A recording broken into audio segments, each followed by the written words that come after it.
salaamaaleykum sama gars yi mbaa yow ngeen ci jàmm barikàlla kay président de la république Bassirou Diomaye Diakhar Faye ak Elimani jëwriñ du Sénégal Ousmane Sonko seen yitteeg seen pexe yëpp mooy nu ñuy def bu dund gi wàññeeku waaye dafa mel ne dafa am problème bu ci am ndax dafa gum nañ ci lu war a tolloog 53 milliards ngir dund gi wàññeeku waaye pexe mu ñu lal rek grossiste yi commerçant yi teggi ko tëgg wëndeelu ngir mën a am bénéfice bu bari loolu moo tax économiste yi di laaj nees di def ba saafara loolu. soxnaas njiitu réew mi Marie Khone Faye lay wuyoo nee na engagé wu na maanaam takku na taxaw ngir xale yu jigéen yu ndaw yi mën a dem l'école des fa ba jariñu fa ndax yaari loxoy takk tubay mooy takk sër Pape Malick Ndour daal ne 800 milliards yi neen dañ koo fas yéene lépp ci 2025 bi luy ndeyam ak lu tax assemblée nationale autorisé loola. daa mel ne président Diomaye déglu na waxi Barthélémy Dias ji ndax nee nañu dafa jox ndigal Ousmane Sonko ngir mu surveiller mbiri Jeux olympiques de la jeunesse yooyu Diagne Ndiaye jiite.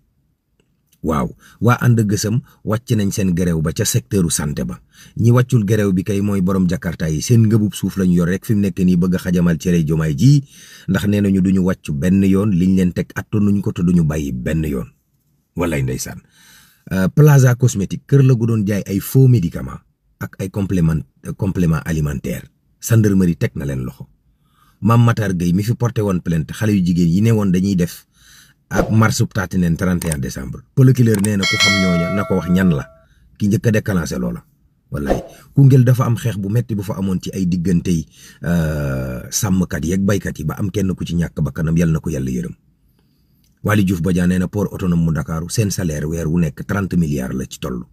ndax ñi fa ne war nañoo toll ci 2 junni doomu aadama ak juróomi téeméer yu ñuy fay weer wu jot ñii ay clientèle mu politique métti na lool. Guy Marius Sagna nee na Fadilou Keita ci waxam ji dafa am ay njuumte yu ci am waaw kay yàlla nañu yàlla may kenn ak jàmm jumaa mu baax ak tout le monde.